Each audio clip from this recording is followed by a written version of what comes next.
Bien, vamos a trabajar entonces. Este título, ¿qué hacer con lo que Dios ha hecho?, lo quise hacer como un juego de palabras en realidad, porque la carta a los Efesios es una hermosa carta pastoral y también es una carta teológica que tiene principalmente el propósito de empoderar a la iglesia del Señor. La iglesia del primer siglo estaba viviendo no solamente la persecución desde el punto de vista literal bajo el Imperio Romano, sino que también era una persecución, no sé si ideológica o filosófica, de aquel entonces religiosa también. Por un lado estaban haciendo lo que se conoce como el proto-gnosticismo, era uno de los ataques fuertes, principalmente en contra de la persona del Señor Jesucristo, principalmente con la divinidad de Cristo. Así es que el apóstol Pablo y también el apóstol Juan, que son los que escriben precisamente para abordar y atacar esas falsas enseñanzas del gnosticismo que negaban la encarnación de Jesucristo. Y lo segundo era precisamente el ataque del grupo religioso conocido como la secta de los judaizantes, que atacaba o abordaba la gran mayoría de los viajes que hacía el apóstol Pablo, los viajes misioneros, y eso nosotros lo podemos ver en el libro de los Hechos.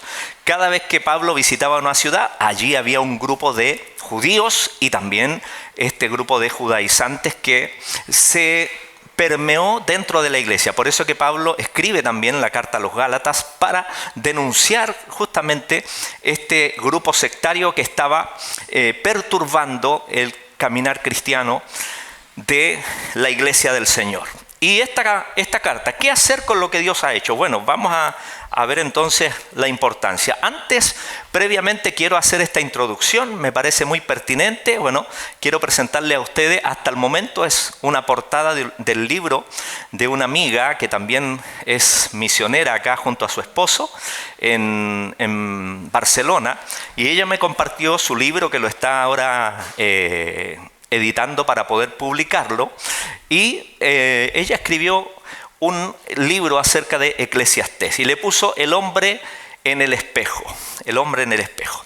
Y yo quiero justamente iniciar esta charla acerca de este pensamiento, ¿ya? El pensamiento que tiene Salomón. En el capítulo 1, versos 1 y 2 dice: palabras del predicador, hijo de David, rey en Jerusalén. Y esta declaración es fenomenal, ¿ya? Vanidad de vanidades, dice, ¿ya? Dijo el predicador, vanidad de vanidades, todo es vanidad. Esta palabra vanidad no tiene que ver con la vanidad de alguien que se cree hermoso o hermosa, sino tiene que ver con esta reflexión que hace el predicador Salomón con respecto a todo lo que él pudo experimentar en este mundo.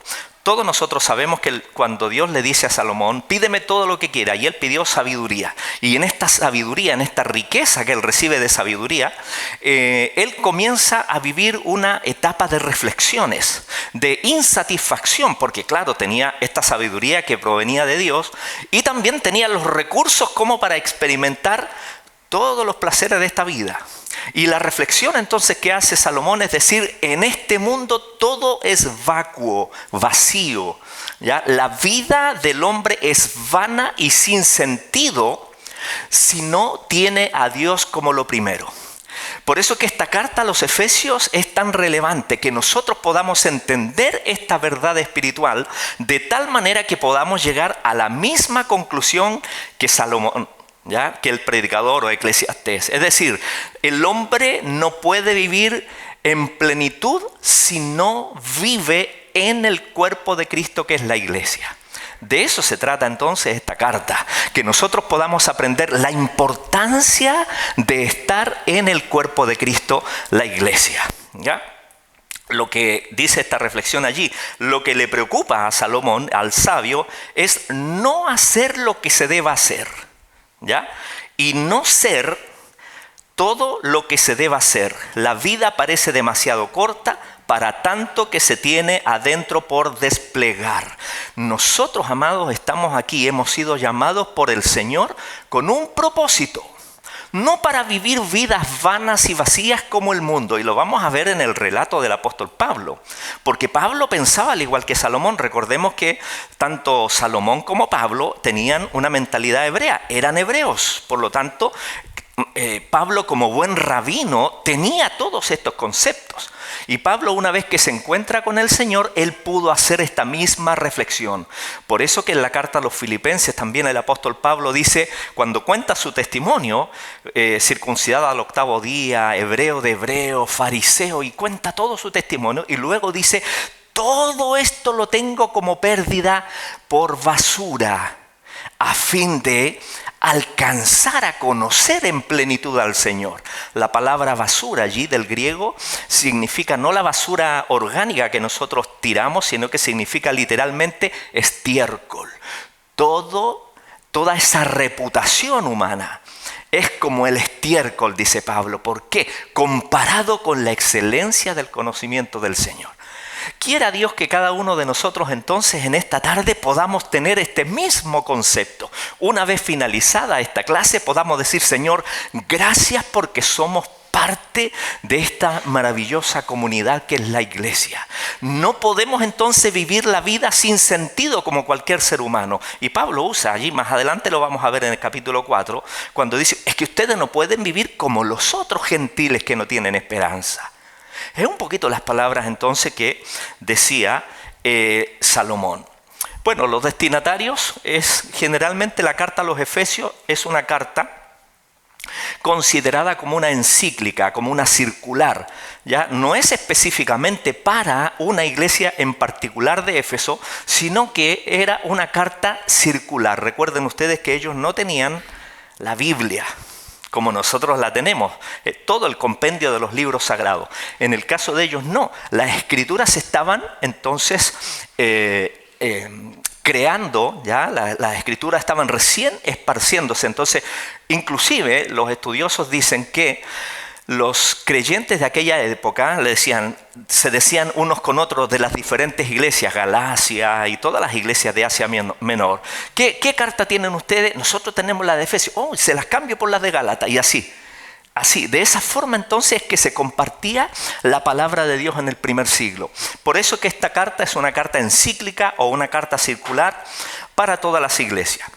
El propósito de esta carta es presentar el fundamento, el curso o la trayectoria, el propósito y la finalidad de la iglesia. Quiera Dios que en esta tarde cada uno de nosotros podamos no solo enamorarnos más del Señor, sino que además valorar lo que significa pertenecer a la iglesia, al cuerpo de Cristo. Que cada uno de nosotros a contar del día de hoy haya un antes y un después de decir, Señor, qué tremendo es pertenecer a la iglesia del Señor. Porque no somos un club social, no somos una organización humana, sino que ni más ni menos pertenecemos a esta asociación de gloria, a esta agrupación, la familia de la fe, ¿ya? Que tiene un magno propósito. Hay 3 palabras claves en este libro que son tomadas, del libro de Watchman Nee, que es sentaos, que está basado allí en el capítulo 2, versículo 6, que habla de la posición que tenemos en Cristo, ¿ya? La segunda palabra es andad, ¿ya? Que tiene que ver con las responsabilidades de nuestra vida cristiana, que está basado allí en principalmente capítulo 4 y 5, que se refiere a la vida práctica según la vocación, según el llamado. Y la tercera parte, que por una cuestión de tiempo no la vamos a alcanzar a desmenuzar, que es estad firmes, que habla de la posición frente al enemigo y a las tinieblas. Y vamos a entrar entonces de lleno al capítulo 1, Como es una síntesis, no podemos ir versículo a versículo analizando, pero sí vamos a rescatar las cosas más relevantes. ¿Qué es lo que pasa con el capítulo 1? Bueno, el apóstol presenta una descripción del plan o propósito de Dios. Primero, nosotros debemos saber y reconocer, amados hermanos, que la iglesia no es una improvisación del hombre. La iglesia no es una organización creada por el hombre, sino que la iglesia a la cual usted y yo pertenecemos, porque pertenecemos a la iglesia del Señor que está presente en todo el mundo, es una institución que nació en el corazón de Dios antes de la fundación del mundo. Ya estábamos en el corazón del Señor. Si vamos al capítulo 1, versículo 9 y 10... Capítulo 1, verso 9 y 10 dice: dándonos a conocer el misterio de su voluntad según su beneplácito, el cual se había propuesto en sí mismo de reunir todas las cosas en Cristo en la dispensación del cumplimiento de los tiempos, así las que están en los cielos como las que están en la tierra. Y aquí nosotros entonces en el capítulo 1 vemos que el apóstol Pablo presenta el propósito de la iglesia. ¿Cuál entonces es el propósito de la iglesia de acuerdo a estos versículos? Es que la iglesia pueda entonces cumplir el plan y el propósito que Dios se propuso, pero ojo, este plan y propósito se ejecuta en Cristo. En la persona de Cristo. Por eso es que es tan relevante que usted y yo, hermanos, estemos en el rodaje de la iglesia del Señor. Y cuando me refiero en el rodaje, no estoy hablando de las actividades de la agenda cotidiana, sino que nosotros entendamos la importancia de estar amalgamados, unidos en un propósito. Eso es lo que significa la palabra iglesia desde el griego, una reunión, una asamblea. Por eso que en el libro de los Hechos, en el capítulo 2, cuando vino el Espíritu Santo sobre la iglesia representada en esos 120, entonces, ¿qué es lo que ocurrió allí? En que estaban todos unánimes, juntos, reunidos, y vino el Espíritu Santo entonces para dar la puesta en marcha de manera oficial al cumplimiento del propósito de Dios en Cristo. ¿Ya? Entonces, este proyecto de Dios abarca a Cristo, al hombre y a toda la creación. Con respecto al hombre, la parte final, con respecto al hombre, se afirma que Dios le escogió en Cristo antes de la fundación del mundo para tres objetivos. Nótese. Antes de la fundación del mundo ya estábamos en el corazón del Señor. No le da gracia a usted al Señor de decirle: Señor, gracias, porque antes que tú crearas el universo, ya papá nos amaba. Por eso que el hombre lo pone al final de la creación, ¿cierto? Como se dice, ¿cierto? Que el hombre es la joya de la creación. El hombre entonces fue creado para tener esta intimidad estrecha, íntima relación con nuestro Padre. Tres propósitos que los vemos entonces aquí. Primero, para que fuese santo y sin mancha delante de él, versículo 4. ¿Soy yo el que hago golpe? ¿Sí o no? Vale. Ok, es el aire, vale. Hay tres propósitos principales que debemos entender con respecto al hombre. Lo primero, versículo 4 dice: el primer propósito es para que nosotros, como miembros del cuerpo de Cristo, fuésemos santos y sin mancha. Verso 4 dice: según nos escogió en Él, antes de la fundación del mundo, para que fuésemos santos y sin mancha delante de Él. La palabra santo significa apartado de. Cada uno de nosotros entonces, cada hombre y mujer que recibe a Jesús como Señor y Salvador, entonces pasa inmediatamente a ser parte de este plan y de este propósito que Dios se propuso antes de la fundación del mundo. Ser santos significa ser apartados del mundo y dedicados y consagrados para Dios. Nuestra vida entonces debe debe ser, ¿ya? O debe reflejar la santidad del Señor. Es decir, dice el apóstol Pedro en Primera de Pedro capítulo 2, versículo 9, que nosotros somos un real sacerdocio. Somos una nación santa, somos los santos de Dios, somos aquellas personas, ¿cierto?, que por la gracia del Señor hemos sido apartados del mundo y consagrados al cumplimiento de este propósito. Y cuando dice sin mancha delante de Él, se está refiriendo entonces que no basta solamente con ser acercados al cuerpo de Cristo, a la iglesia, y apartados del mundo, sino que luego habla de esta vida cotidiana, habla de nuestro andar diario. No solamente nosotros debemos conformarnos con experimentar este cambio de reino, sino que además ahora que estamos en el cuerpo de Cristo, hay una forma de vida que nosotros debemos cumplir. Y eso significa vivir sin mancha delante de Él. Habla del proceso de santificación que vamos a ver un poquito más adelante. Por ejemplo, 2 de Corintios capítulo 5, versículo 17 dice: de modo que si alguno está en Cristo, ¿qué es lo que sucede? Nueva criatura es. ¿Y qué pasa con las viejas? Perdón, con las cosas viejas. Las cosas viejas, dice, pasaron, he aquí, todas hechas nuevas, son hechas nuevas. Y la palabra todas son hechas nuevas, amados, en el idioma original, no, porque a nosotros el español un poquito a veces nos deja un poco limitado del significado real de lo que la palabra dice. Y en el original griego la frase todas son hechas nuevas no es en tiempo pasado, pretérito, sino que es un presente continuo. ¿Qué significa eso? Que a medida que nosotros avanzamos en el Señor, cada día se está produciendo una renovación. Cada día experimentamos, por así decirlo, un nuevo nacimiento, una regeneración. Entonces ese versículo dice, si estamos en Cristo, somos nueva criatura. Las cosas sí viejas pasaron, pero todas se están haciendo nuevas. Y ese es el proceso que usted y yo experimentamos en el día a día. Segundo propósito entonces de este capítulo 1, dice, para ser adoptados hijos suyos, verso 5, capítulo 1, verso 5.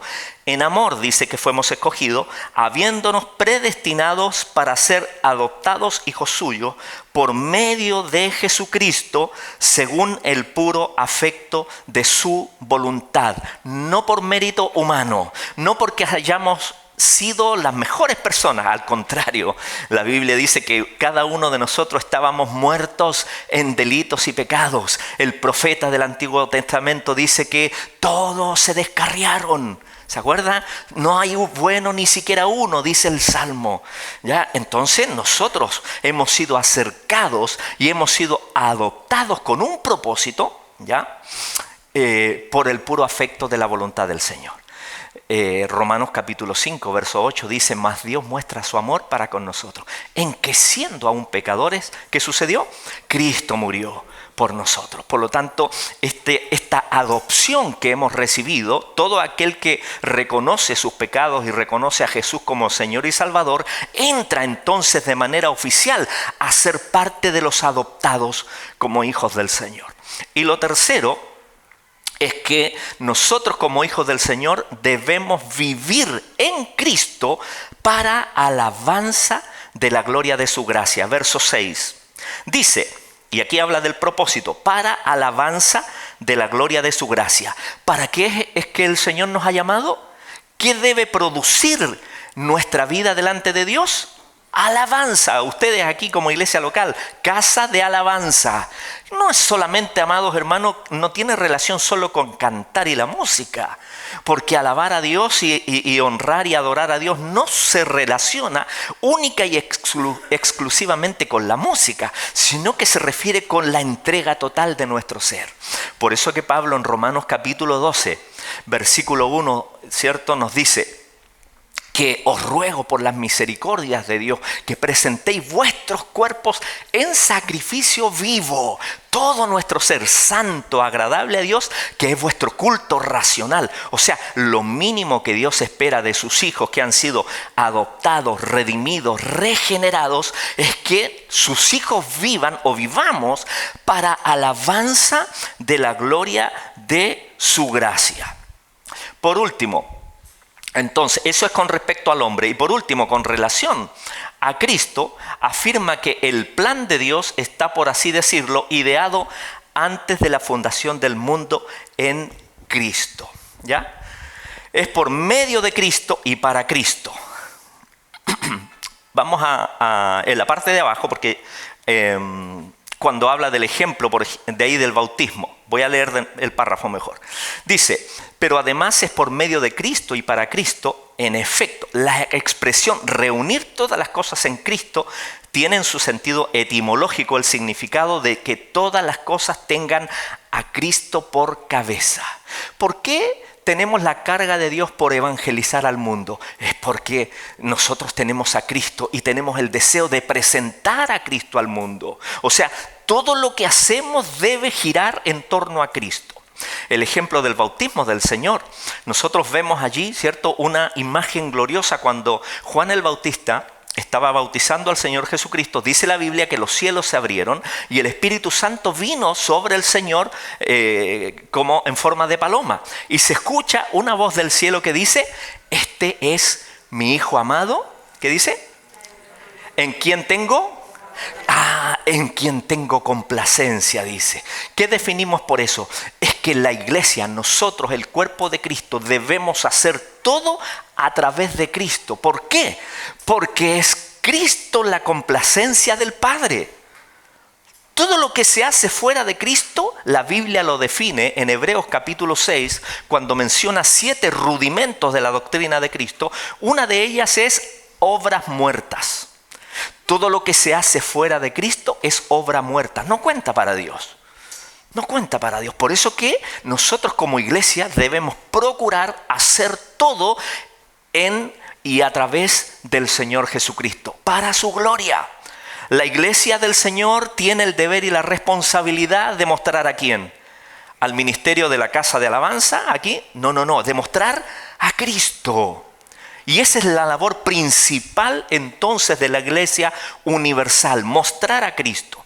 Y en la transfiguración, que es el segundo ejemplo, hay algo que se añade allí. En esa misma declaración que hace el Padre, estaba Moisés, Elías y los 3 discípulos, ¿cierto? Pedro, Juan y Santiago, y el Señor se transfiguró delante de ellos. ¿Y qué es lo que ocurrió? Entonces, se abren los cielos nuevamente y el Padre dice, este es mi Hijo amado en quien tengo complacencia.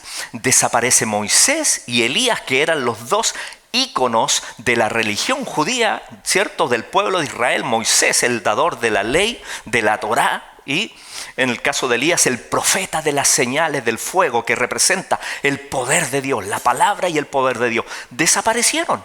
Y el Padre dice, una vez que desaparecen ellos, dice, a Él oíd, a Cristo. Entonces se entiende que nuestras labores ministeriales y el propósito principal de la iglesia entonces es mostrar a Cristo. Por eso que la Biblia describe a la iglesia como el cuerpo de Cristo.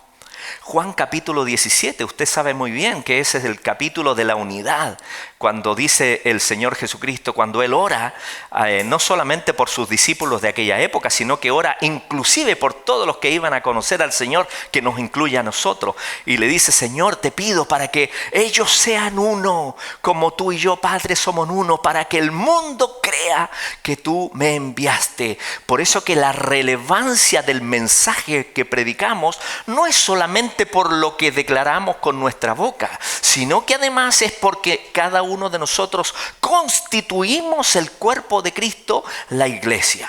¿Me doy a entender? ¿Sí? Entonces, por lo tanto, se puede decir que el propósito de Dios es Cristo y que a causa de Él está considerado el hombre y el resto de la creación. Romanos capítulo 8, verso 29 dice, porque a los que antes conoció, también los predestinó.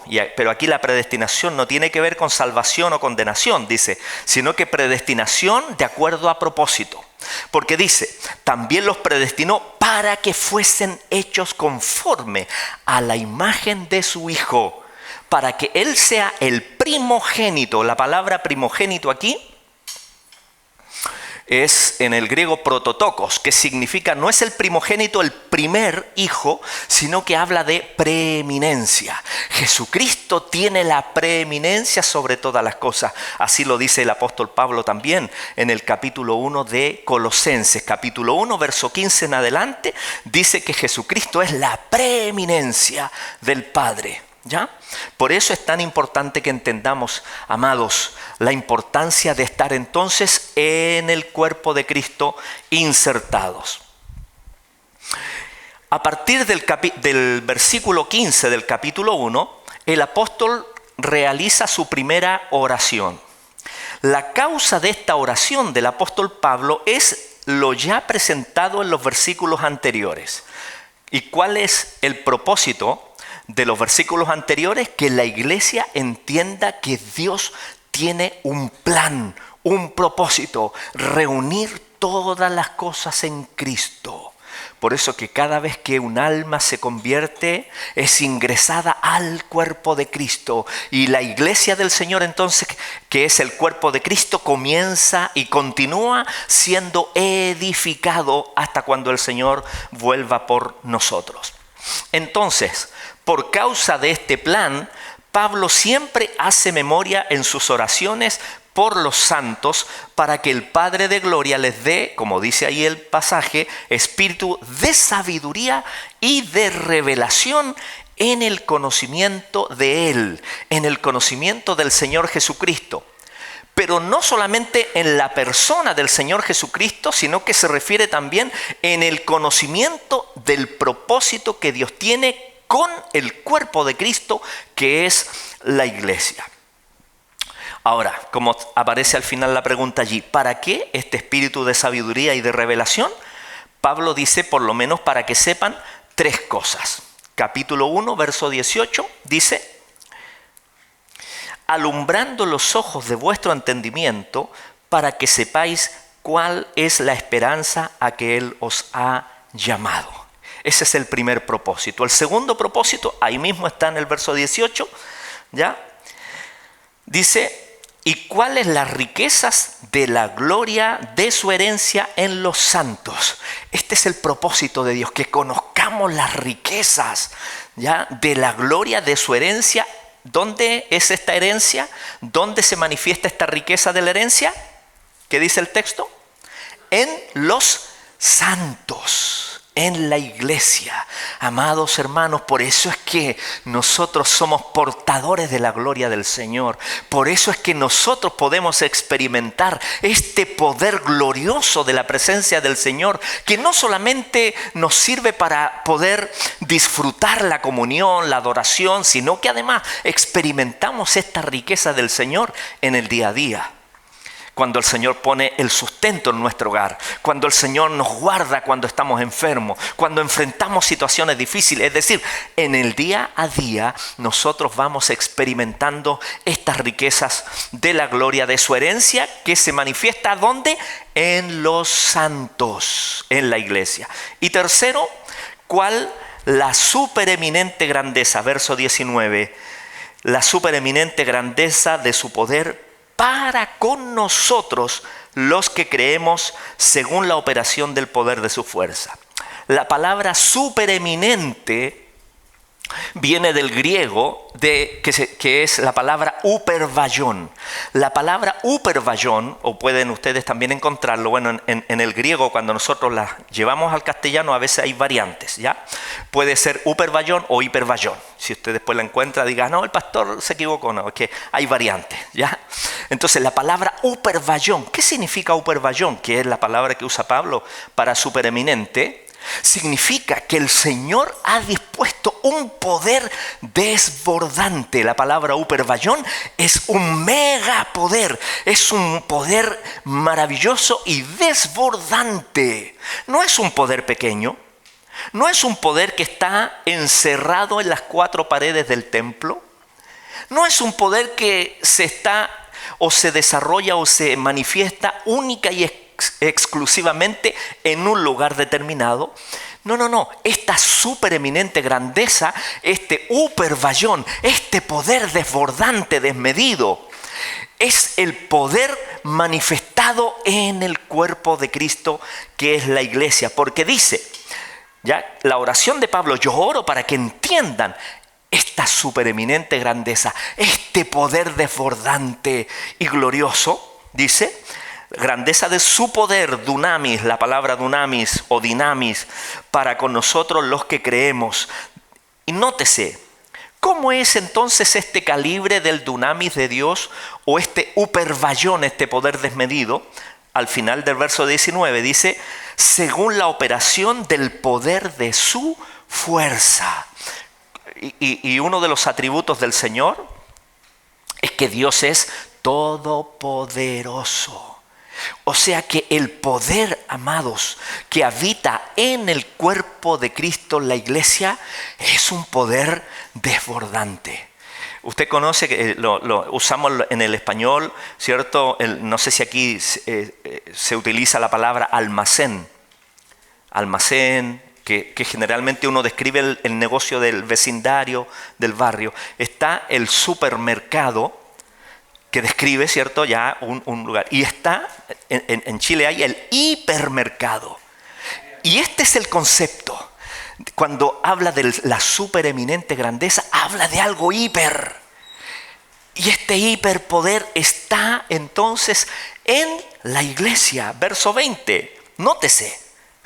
Nótese el calibre del poder, la cual operó en Cristo, resucitándole de los muertos y sentándole a la diestra del Padre. Nótese, amados hermanos, esto a mí me emociona. He enseñado esta clase en varios lugares aquí en España y por supuesto en mi iglesia, pero cada vez que paso por esto se me ponen los pelos de punta. ¿Por qué?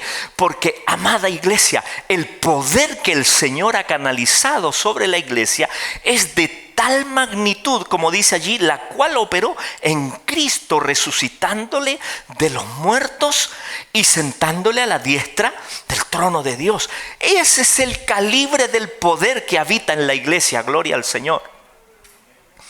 No es un poder, hermano, intelectual. Por eso es que nuestro intelecto, nuestra sabiduría humana, podemos definirla como lo describe Eclesiastés o Salomón en el libro de Eclesiastés. Todo es vanidad. Sin que sea Dios el centro de la vida del hombre es vana, sin sentido.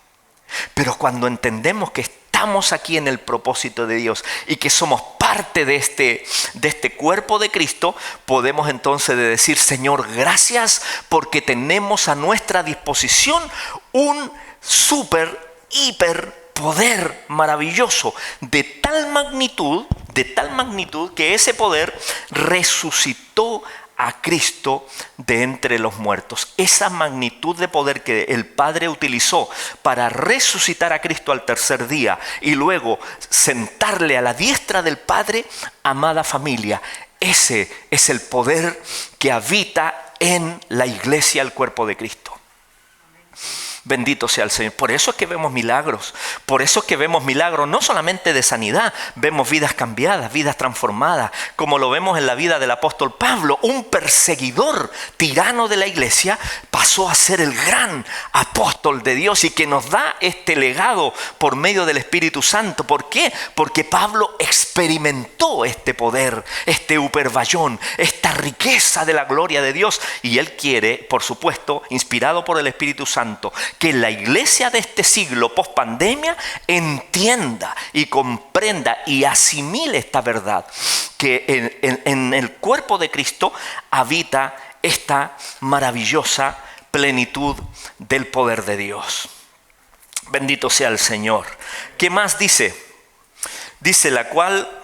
Verso 20, voy a volver a recalcar, la cual operó en Cristo resucitándole de los muertos y sentándole a su diestra en los lugares celestiales. Verso 21, sobre todo principado, ¿qué más dice? Y autoridad, y poder, y señorío, y sobre todo nombre que se nombra no solo en este siglo, sino también en el venidero.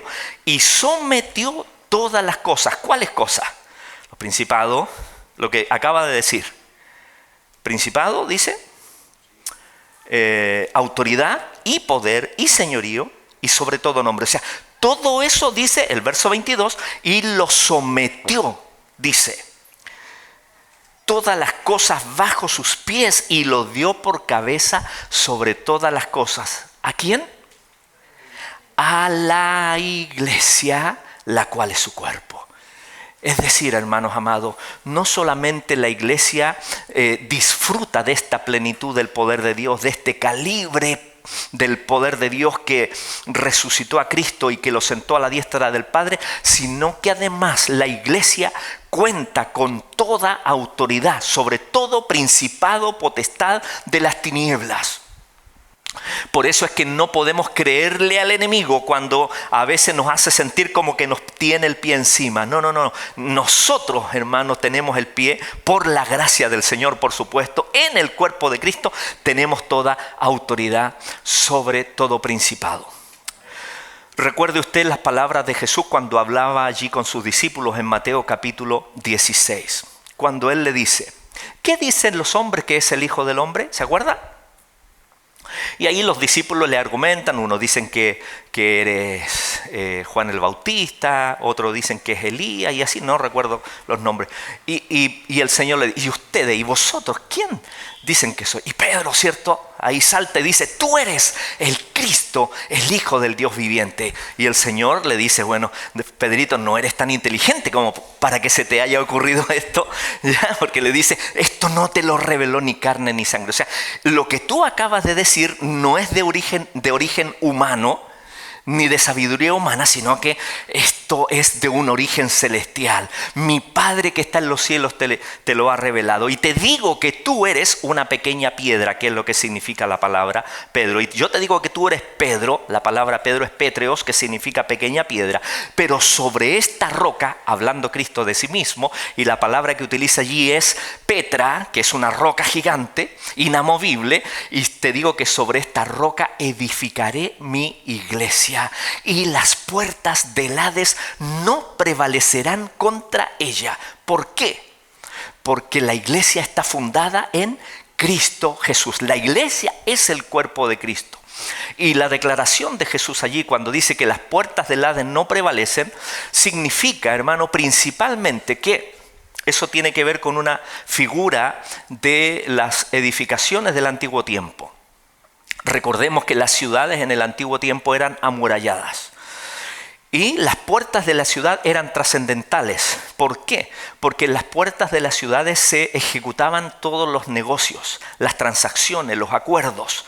Recuerde usted que cuando Lot, el sobrino de Abraham, se fue a vivir a la ciudad de Sodoma y Gomorra, dice, puso sus tiendas hasta la ciudad de Sodoma y Gomorra, y Lot, dice, estaba a las puertas de la ciudad. O sea, llegó a ser una persona importante en la ciudad de Sodoma y Gomorra. Los ancianos y la gente sabia se sentaba a las puertas de la ciudad para ver si algún joven necesitaba algún consejo, o los ancianos de la ciudad estaban allí como una notaría, para certificar alguna negociación y acuerdo. Entonces esta es la figura, amados, cuando Jesús dice las puertas del Hades no prevalecen contra la iglesia. Está diciendo no hay negociaciones de las tinieblas ni acuerdo de las tinieblas que puedan estorbar y sobreponerse a la iglesia. Y esto es lo que Cristo está diciendo aquí en los versículos que acabamos de leer en el capítulo 1, sobre todo principado y autoridad y poder y señorío, y sobre todo nombre que se nombra no solo en este siglo sino también en el venidero, y sometió todas las cosas bajo sus pies y lo dio por cabeza sobre todas las cosas a la iglesia. Entonces, amados, la iglesia en su totalidad, bueno, la iglesia universal, pero también la iglesia local, ¿ya? Porque de eso se trata también, porque la iglesia universal está constituida por las iglesias universales que componemos el cuerpo de Cristo. Dice, sobre todas las cosas a la iglesia, la cual es su cuerpo. Nótese, aquí hay otra verdad espiritual que rescatar en lo que dice Pablo. Dice, la cual es su cuerpo, la plenitud de, ¿qué dice allí? ¿Me está siguiendo la lectura? ¿Ese aquel es con minúscula o con mayúscula? Mayúscula. Entonces, la iglesia es la plenitud de no de algo, sino de alguien, aquel, es decir, de Cristo. La iglesia es la plenitud de aquel que todo lo llena en todo. Otro principio relevante que nosotros rescatamos de esta declaración es que Cristo es la plenitud del Padre. ¿Estamos de acuerdo? Sí, así lo dice la Escritura. En Hebreos capítulo 1, versículo 3. En Colosenses capítulo 1 dice, Él es la imagen del Dios invisible. Cuando Jesús habló, estaba hablando también en otra ocasión con sus discípulos acerca del Padre. Y Felipe le dice, el discípulo le dice, Señor, muéstranos al Padre y nos basta. Le dice Felipe. ¿Cómo le responde Jesús? Tanto tiempo que estoy con vosotros, Felipe, y no me habéis visto, porque el que a mí ha visto al Padre. Cristo es la plenitud del Padre. Bendito sea el Señor. ¿Y qué dice aquí de la iglesia? La iglesia es la plenitud de Cristo. O sea, la iglesia está completa en Cristo. Esto es una cadena gloriosa. Cristo es la plenitud del Padre, ¿cierto? Y la iglesia es la plenitud de Cristo. Es decir, por eso que el Lupervallón, esta supereminente grandeza del poder de Dios, habita en la iglesia. Estas son las verdades espirituales que nosotros debemos, hermano, tenerlas aquí, en nuestra mente, en nuestro corazón. Cuando el día de mañana tengamos que enfrentar la adversidad, las dificultades, es que nosotros somos la iglesia del Señor. Inclusive en la hostilidad que nosotros enfrentamos, ¿cierto? Cuando el trabajo que se estaba haciendo aquí en Marruecos, ¿cierto? Que fue interrumpido desde el punto de vista legal. Mire, hermanos, es verdad, la ley nos va a prohibir, qué sé yo, hacer tal o cual cosa, pero eso no nos quita el privilegio glorioso que nosotros tenemos, no nos quita la bendición, hermano, que lo que portamos nosotros es mucho mayor que una prohibición humana y política. Por eso que la iglesia post pandemia debe entender estos conceptos, hermano. No es que la iglesia se detuvo, no es que la iglesia, hermano, retrocedió, no es que, hermano, ya la pandemia esto no sirve de nada, ya entendemos que los templos no sirven para nada, vendamos los templos. No, mi hermano, no. El templo, la importancia que tiene es que nos cobija como un centro de entrenamiento, que es lo que estamos haciendo aquí ahora. Nos adiestramos, oramos juntos, tenemos este espacio, esta comunión. Obviamente que post pandemia no le vamos a dar la relevancia que sí tenía antes el templo, antes de la pandemia. Que una de las cosas que yo compartía allá en Chile con muchas iglesias y a nivel de pastores también, es que bendita pandemia que nos hizo sacar la centralidad, hermano, del templo. ¿Por qué? Porque tuvimos que, como iglesia del Señor, entender que Dios no está suscrito a las cuatro paredes de una iglesia y que la iglesia debe ser sal y luz, principalmente en sus casas, en su trabajo, en la universidad, en el colegio. Allí, hermanos, se es iglesia.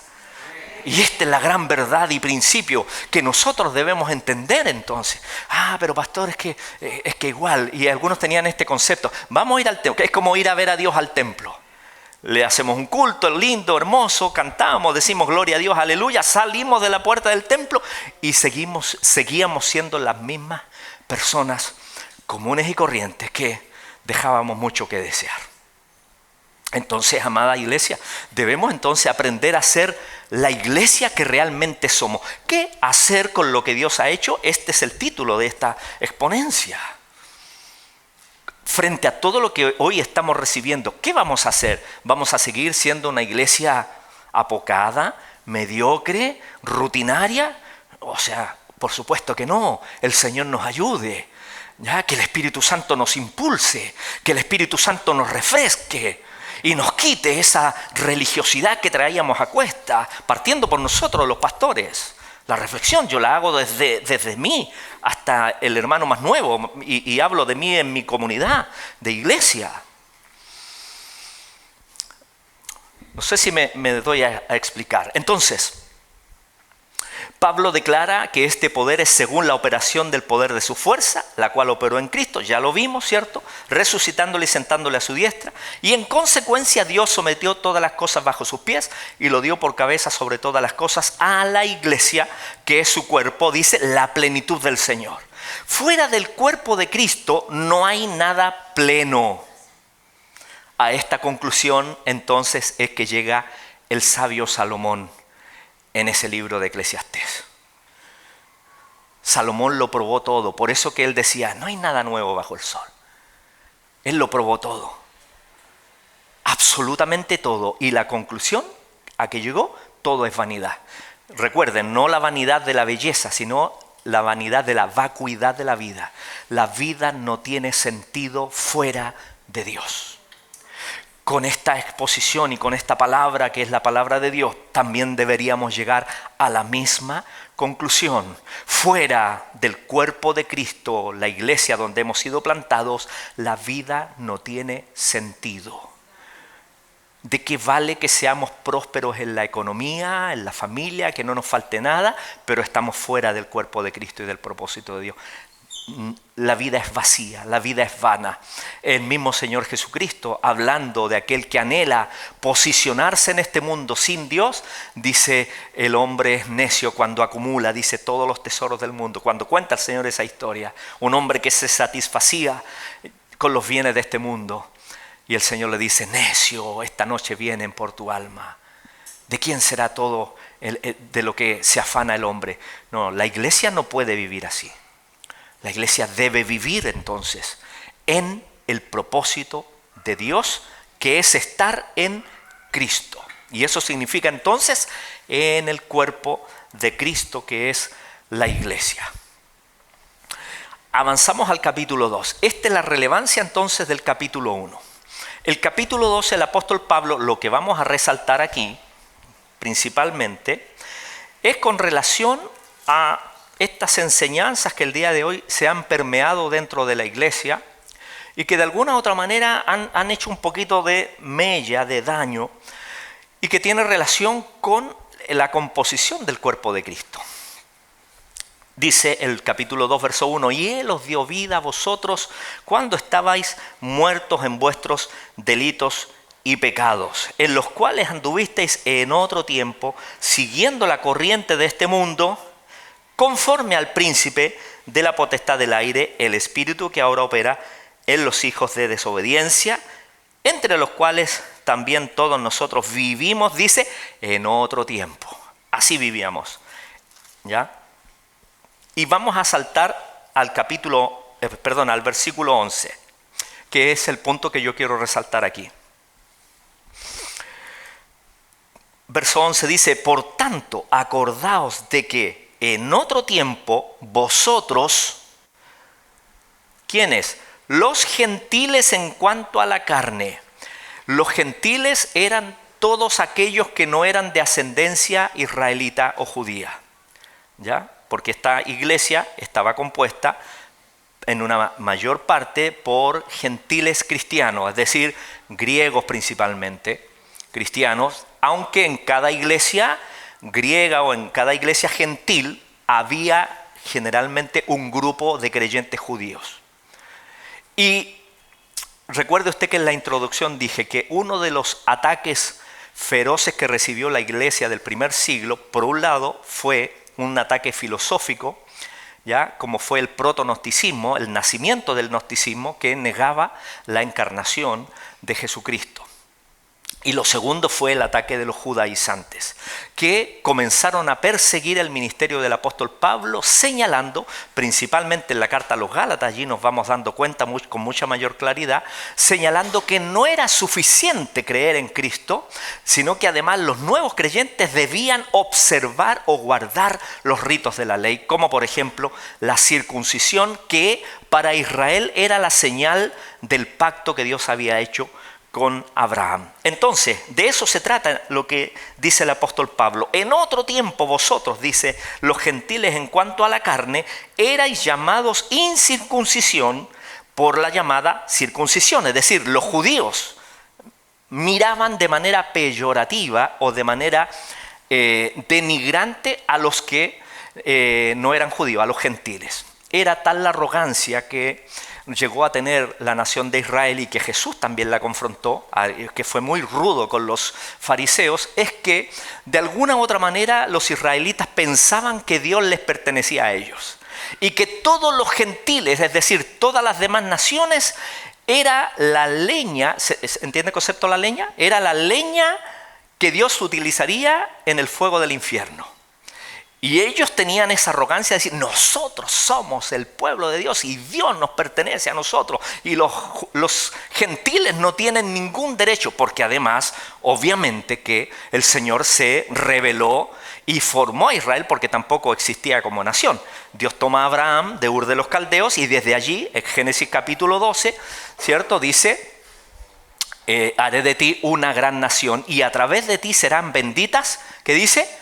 Todas las familias de la tierra. Y eso es lo que no entendió la nación de Israel. Y Pablo trata este tema. ¿Ya? Trata este tema. ¿Por qué? Porque aún en la realidad del antiguo pacto, los gentiles no tenían ningún acceso, no tenían ningún derecho de ministrar en la presencia de Dios. Recuerden ustedes que en el culto levítico, que es donde se establece el culto a Dios, la adoración, donde se formaliza la adoración, una vez que Israel entra a la tierra prometida, lo que sucedió es que Dios estableció la tribu de Aarón, los descendientes de Aarón, serían los sumos sacerdotes, que ministrarían una vez al año y presentarían ofrenda de expiación por los pecados de la nación de Israel. Y los sacerdotes, que son los de menor rango, que todos los días debían estar allí trabajando en el templo, manteniendo el altar del incienso, etcétera, etcétera, matando también los animalitos que se ofrecían, que venían de la tribu de Leví. Y fuera de ellos nadie tenía derecho a ministrar. Y es lo que el apóstol Pablo trata aquí. Trata de que la iglesia entienda que ahora en Cristo hay algo nuevo que entender. Que el culto levítico quedó obsoleto en la persona de Cristo. Porque Cristo fue, como dijimos hace un rato, Cristo es la complacencia del Padre. Todo lo que se hacía en el culto levítico, desde Cristo hacia atrás, era una sombra imperfecta, incompleta de lo perfecto que vendría, que sería en la persona de Cristo. Para eso nosotros, si queremos entenderlo a mayor cabalidad, tendríamos que estudiar la carta a los Hebreos, que es maravillosa, donde habla, y la palabra clave de la carta a los Hebreos es la palabra mejor. Cristo es lo mejor, y el tema principal de la carta a los Hebreos es Jesucristo, Jesucristo como la revelación definitiva de Dios. En Cristo no quedó nada inconcluso. Y en el culto levítico los gentiles no tenían ningún derecho a ministrar. Es más, había una separación en el templo, un muro que se llamaba el patio de los gentiles. Así era la condición. Y esto es lo que Pablo entonces está tratando. Yo no sé si me entienden, me están siguiendo. Versículo 12. En aquel tiempo, dice, estabais sin Cristo, alejados de la ciudadanía de Israel y ajenos a los pactos de la promesa. Claro, porque eran primero para Israel y luego para todas las naciones. Sin esperanza y sin Dios en el mundo. Pero ahora en Cristo Jesús, vosotros que en otro tiempo estabais lejos, el patio de los gentiles que estaba separado por una muralla, ¿ya? Vosotros que estabais lejos, dice, habéis sido hechos cercanos por la sangre de Cristo, porque Él es nuestra paz, que de ambos pueblos hizo uno, derribando la pared intermedia de separación, aboliendo en su carne las enemistades, la ley de los mandamientos expresados en ordenanzas, para crear en sí mismo, es decir, el cuerpo de Cristo, de los dos un solo y nuevo hombre. ¿Quién es este nuevo hombre? Que de los dos pueblos, israelitas cristianos y gentiles cristianos, de los dos hizo un nuevo hombre. ¿Quién es este nuevo hombre? ¿De qué estamos hablando? La iglesia. la iglesia. Y la analogía es que la iglesia es este nuevo hombre. La iglesia está constituida por cristianos judíos, creyentes obviamente, los que reconocen a Jesús como Señor, y por gentiles que no tenían ningún derecho. Gálatas capítulo 6, versículo 15 dice: porque en Cristo Jesús ni la circuncisión vale nada, habla de los judíos, solo a secas, ni la incircuncisión, sino una nueva creación. ¿Y cuál es esta nueva creación? La iglesia. La iglesia de los dos pueblos, fíjese, no tenían derecho, pero cuando Cristo murió, hay un relato importantísimo en los evangelios que señala que cuando Jesucristo murió, dice la Escritura que el velo de separación que dividía el lugar santo del santísimo, que nadie podía entrar al lugar santísimo, solamente el sumo sacerdote una vez al año, ese velo cuando Cristo murió, como el Cordero de Dios, entonces dice que el velo se rasgó de arriba abajo. ¿Qué es lo que nos indica eso? Que el sacrificio de Cristo fue tan perfecto que el Padre abrió la brecha para todos los hombres. No fue desde el hombre o desde abajo hacia arriba. No es una intervención del hombre, sino que de arriba abajo. La connotación entonces que indica esto es que la iglesia está compuesta por hombres y mujeres, judíos y gentiles, que han recibido a Jesús como Señor y Salvador. ¿Por qué? Porque el Padre abrió entonces esta brecha que separaba. Y esta es la connotación que tiene, amados hermanos. Como lo dice el versículo 16, el 15, aboliendo en su carne las enemistades, bueno, ya lo leímos, el 16, y mediante la cruz reconciliar con Dios a ambos en un solo cuerpo, matando en ella las enemistades. La iglesia está constituida tanto por judíos cristianos como por gentiles. Pablo en Gálatas que decía, ni la circuncisión vale algo. Delante de Dios, hermano, Dios no se asombra porque alguien tenga una ascendencia israelita. ¿Cuánta gente el día de hoy, hermano? Yo conozco algunos que van a Estados Unidos y se hacen estos exámenes para ver cuánto de judío tiene. Y yo conozco a uno que tenía el 0,0,0,0,0,0 y faltan varios ceros más, 1 de judío. Y se sentía que, yo soy de la nación de... Hermano, la circuncisión, dice Pablo, no sirve de nada, porque la salvación proviene de Dios, del Padre. Capítulo 2, Pablo dice en el versículo 9, por gracia sois salvos, por medio de la fe. Y esto no es por obras, no solo las acciones de obra, sino que además, hermano, no es por linaje. Y para eso entonces, si usted quiere profundizar más en ese tema, lea la carta a los romanos. En los primeros 3 capítulos lo que hace el apóstol Pablo es dejar a 3 grupos de personas que pensaban o que piensan el día de hoy, porque reflejan la idiosincrasia del hombre de este siglo también, que por su ascendencia, por su linaje, ellos tienen alguna posibilidad de salvarse. Pablo dice no, por cuanto todos pecaron. Los judíos, los gentiles que se creían buenos, y el hombre moralmente, el que se apoya en su moralidad. ¿Ha escuchado eso? Es que si yo me porto bien, yo no le hago daño a nadie. Y la gente piensa que con esas acciones van a entrar al reino de los cielos. Y Pablo dice que no. Por cuanto todos pecaron, están destituidos. Hay una declaración. Entonces, ¿cómo entramos al reino de los cielos? Única y exclusivamente por medio de la iglesia. Por medio de reconocer a Jesucristo como el Señor y Salvador. Pablo dice, esto no tiene que ver con la circuncisión ni con la incircuncisión, sino que tiene que ver con ser parte del cuerpo de Cristo, la iglesia. ¿Se entiende el concepto? Entonces, verso 17, y vino y anunció las buenas nuevas de paz a vosotros que estabais lejos, le dice a los gentiles, y a los que estaban cerca, le dice a los creyentes judíos. Y vino, el 18, porque por medio de él los unos y los otros tenemos entrada por un mismo espíritu al Padre. Así que ya no sois extranjeros ni advenedizos, sino conciudadanos de los santos y miembros de la familia de Dios. Bendito sea el Señor. Nosotros somos miembros de la familia de Dios.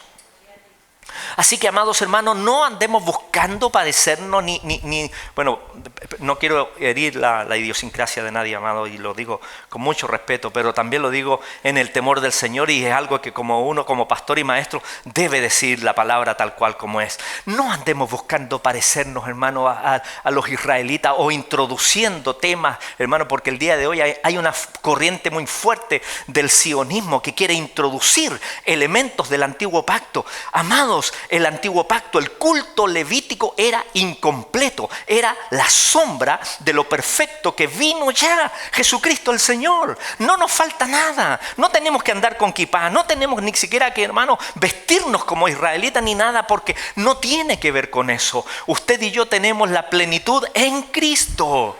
Aleluya. No nos falta nada, en Cristo estamos completos.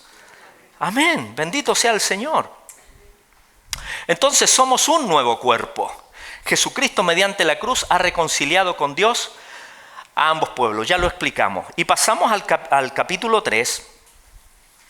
La importancia del capítulo 3 tiene relación con la segunda oración que hace el apóstol Pablo. Pablo dice, por esta causa, capítulo 3, verso 14. Por esta causa doblo mis rodillas ante el Padre de nuestro Señor Jesucristo, de quien toma nombre toda familia en los cielos y en la tierra, para que os dé conforme a las riquezas, nuevamente aparece aquí, ¿cierto? Las riquezas de su gloria, el ser fortalecidos con poder en el hombre interior por su espíritu, para que habite Cristo por la fe en vuestros corazones, a fin de que, arraigados y cimentados en amor, seáis plenamente capaces, dice, de comprender. ¿Comprender cómo? Con todos los santos. Vuelve a reiterar el concepto. La plenitud la plenitud para llegar al conocimiento del Señor Jesucristo se encuentra aquí con todos los santos. Por eso la importancia de congregarse, amados. Porque la iglesia no es una institución humana. La iglesia, recuerde la introducción, la iglesia nace antes de la fundación del mundo. Es que el Padre se propuso un plan de reunir todas las cosas en Cristo, y cada uno de nosotros entonces estamos en este proyecto de Dios. Dice, ¿qué es lo que ha pasado? Lo que ya hemos afirmado, que esta realidad llamada la iglesia, si bien es la plenitud, lo es en su calidad de tal y no en sus miembros individualmente. Entonces alguien no puede prescindir de la iglesia. No, es que pastor, ¿y por qué no viene? No, que si yo en mi casa estoy escuchando a Dante Gebel. Estoy escuchando, el que yo conozco más así, Maldonado, no sé si acá lo conocen. Estoy escuchando a fulano. Hermano, ni Dante Gebel ni ningún predicador famoso de internet va a estar contigo en los momentos duros y difíciles. Esa ministración, esa necesidad de ser escuchado, esa necesidad de ser ministrado, esa necesidad de ser inclusive corregido y disciplinado, la encuentras aquí, en la iglesia local donde Dios te ha plantado. No puedes prescindir de la iglesia. Y esa es una de las estrategias del enemigo. No, si en la casa también oró. Hoy, pastor, tuvimos un culto, pero maravilloso con mi esposa en casa. Pero y no vinieron. No, es que hacía tanto frío que decidimos tener un culto nosotros en la casa, en el mismo horario. No, mi hermano, así no funciona. Porque la plenitud está aquí en Cristo. Ahora hay otra cosa, si estamos enfermos, si estamos trabajando, obvio que vamos a tener nuestro tiempo devocional, pero en los días señalados como iglesia local vamos a estar aquí. Porque hemos entendido que aquí, en el cuerpo de Cristo, habita la plenitud del conocimiento del Señor. No es, hermano, en sus miembros de manera individual, no, es de manera corporativa. En estos 4 objetivos de la oración, que los vamos a ver, Pablo expresa el deseo que se dé esta realidad llamada la iglesia. Y cumplida esta condición, podamos ser la plenitud de Jesucristo. Primera área que el apóstol Pablo ora. Primero dice Pablo, el ser fortalecidos con poder en el hombre interior por su espíritu. Este hombre interior es el nuevo hombre, ¿ya? En Cristo. Este es el nuevo hombre en Cristo. Colosenses capítulo 1, verso 27 dice, solamente que os comportéis, perdón, siempre me equivoco, leo, Colosenses, aquí está. Colosenses 1:27, a quienes Dios quiso dar a conocer las riquezas de la gloria de este misterio entre los gentiles, que es Cristo en vosotros, la esperanza de gloria. De esta manera entonces crece nuestro ser interior. Crecemos de manera individual, pero también crecemos de manera colectiva. Esto es lo que ya Pablo nos mostró en el capítulo 2. Dios con todos los hombres ha creado un solo y nuevo hombre que se llama la iglesia. Entonces nos fortalecemos con poder en la medida que todos formemos ese solo y nuevo hombre, es decir, la comunidad de creyentes. El apóstol Pedro dice que nosotros somos piedras vivas. Y como piedras vivas dice, sed edificados como casa espiritual y templo santo. Otra analogía para referirse a la iglesia. Somos la casa de Dios. Somos el templo de Dios. Pablo trata de este tema también en los Corintios cuando tiene que solucionar algunos conflictos de desunión que habían allí, de divisiones, de sectarismo dentro de la iglesia. En el capítulo 3 Pablo dice, ¿cómo me dirijo a ustedes? ¿Como espirituales o como carnales? Creo que me voy a referir como carnales y que ustedes tienen necesidad de beber leche porque todavía son carnales, todavía son niños porque veo que hay divisiones entre vosotros. Uno dice yo soy de Pablo, otro dice yo soy de Cefas, que es Pedro, otro dice yo soy de Apolo y los más espirituales dicen yo soy de Cristo. ¿Quién es Pablo? ¿Quién es Cefas? Dice Pablo, colaboradores somos. Hay un solo cuerpo de Cristo. Y los que estaban provocando divisiones, Pablo utiliza en dos sentidos la palabra templo en Corintio. En primer lugar, lo utiliza de manera individual, que nosotros, nuestro cuerpo de manera individual, somos el templo del Espíritu, claro, porque el Espíritu Santo habita en nosotros, pero también de manera colectiva como iglesia. Cuando Pablo dice, el que destruyera el templo de Dios, ¿qué dice? Dios le destruirá a él. Pero el templo no se refiere al cuerpo humano, se refiere a la comunión en la iglesia, que eran los problemas que estaban ocurriendo allí, problemas de divisiones, de sectarismo que se estaban generando por estos líderes y también divisiones en cuanto a la cena del Señor. ¿Se acuerda? Pablo tiene que ordenar, porque llegaban los que tenían más recursos allí, ¿cierto? Y comían. Y Pablo dice, no, eso no es la cena del Señor, ese no es el agape del Señor. El templo somos nosotros, la iglesia. ¿Ya? ¿Se entiende el concepto? Entonces nosotros necesitamos ser edificados como el templo del Señor. ¿Ya? Nos hacemos morada de Dios en el Espíritu. Segundo, dice para que habite Cristo por la fe en vuestros corazones. O sea, si se da esta realidad del cuerpo de Cristo en nosotros, entonces quiere decir que Cristo es el Señor de nuestras vidas. Nadie entonces que no haya o que no tenga a Cristo como el Señor de su vida va a entender la importancia del cuerpo de Cristo, que es lo que Pablo trata allí también cuando arregla y soluciona el tema de la cena del Señor en 1 Corintios capítulo 11. Dice que para participar de la cena del Señor debemos discernir el cuerpo de Cristo. El que no discierne el cuerpo de Cristo dice mejor que no participe, porque juicio come, bebe para sí, por lo cual hay muchos debilitados y enfermos entre vosotros y algunos duermen, refiriéndose que algunos habían hasta muerto a causa de este divisionismo. Nosotros necesitamos nuevamente, recalco, entender que la mayor señal de que Cristo es el Señor de nuestras vidas es que vamos a estar aquí en el cuerpo de Cristo. Cuando seamos convocados, estaremos allí. Haremos todo lo posible por estar, como lo hizo Josías allí de su trabajo. No, yo quiero estar allí. Cuando yo tenía también mi trabajo secular, cuando era mucho más joven también, no había peor día para mí que cuando yo tenía turnos por la tarde, desde las 2 de la tarde hasta cerca de las 11:30 de la noche que llegaba a mi casa. Sobre todo los días domingos yo decía, Señor, es un sufrimiento no estar allí con mis hermanos. Claro, cuando uno entiende la importancia del cuerpo de Cristo, es un deleite estar aquí. Es un deleite. Por eso que el enemigo trata de privarnos. Lo primero que hace el enemigo es desanimarnos para congregarnos. ¿No le ha pasado a usted? No, que voy a ir y el diablo nos miente. No, mejor quédate en la casa. Claro, porque el diablo sabe que cuando nosotros nos apartamos del cuerpo de Cristo quedamos expuestos. Como un león rugiente, dice el diablo, anda buscando a quien devorar. Si vemos esa analogía en la naturaleza, ¿a quiénes atacan los leones?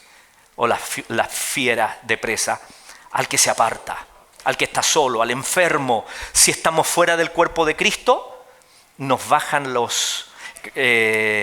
como el médico aquí, nos bajan las defensas. Nos bajan las defensas, espiritualmente hablando. Y ya no vemos la iglesia, no le damos la importancia a la iglesia y comenzamos, hermanos, nuestro oído se enferma.